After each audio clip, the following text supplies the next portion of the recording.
Ito lang ang kagandahan sa prutas na atis guys. Kapag naitanim mo na ito, eh, bahala na siya. Minsan kahit di mo nadidiligan yan, bahala na lang siya hanggang sa lumaki, hanggang sa mamunga na siya. So ito ang resulta. Sarili na lang siya namumunga. Harvest ka na lang. Kagaya nito. So tara guys, samahan nyo ako, mamitas lang tayo. Harvest tayo ng atis. So, marami na siyang bunga. Kailangan natin pitasin para sa ganun ay mag-prepare siya ulit ng sarili niya para sa next fruiting season niya. Kasi kapag hindi natin inalis yung mga bunga niya, hindi yan mamumunga ng panibago kasi andyan pa rin yung bunga na inaalagaan niya. So, pagka tinanggal mo na yung bunga niya, mag-produce ulit ng panibagong bunga through flowering. So ito, ang dami na niyang mga aphids.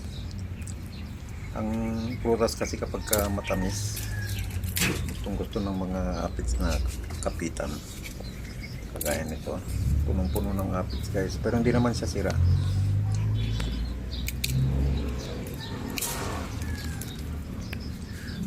Yung mga mulberry nga pala,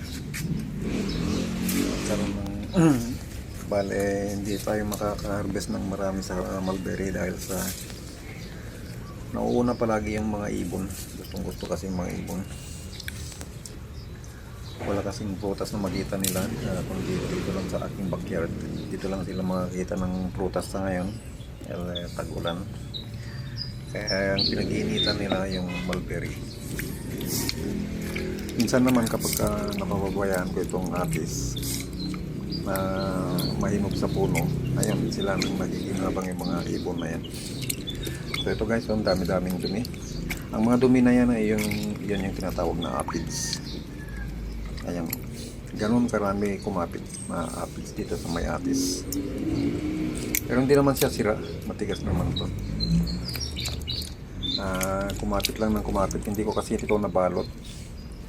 Kalimutan kong balutin siya ng plastic o kaya papel para kinakain ng mga aphids.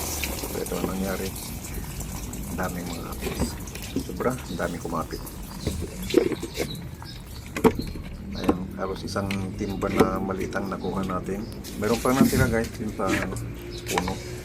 Siguro meron pa natira doon na mga taon na siguro mga mahigit 5 piraso pa hanggang 7 piraso siguro ang natira doon. So babanlawan lang natin kasi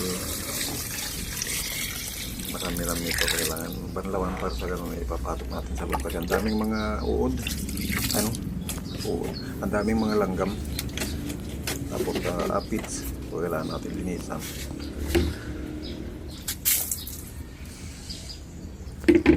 So ito yung ating drum guys, nagkukuha na natin ng pandilig kapag tag-araw, tag-init. Diyan tayo kumukuha ng pandilig natin dyan. So bali 2 drums yan, composed of 200 liters per drum, so equivalent to 400 liters sa 2 drums. Bali matagal na ito na aking inilagay dyan sa likod for the purpose sa ating mga tanim. Pagdating ng dry season, ito tayo kumukuha ng pandilig natin. 2 drums na composed by 200 liters per drums. So yun po guys, salamat sa panonood. See you in my next video. Bye guys.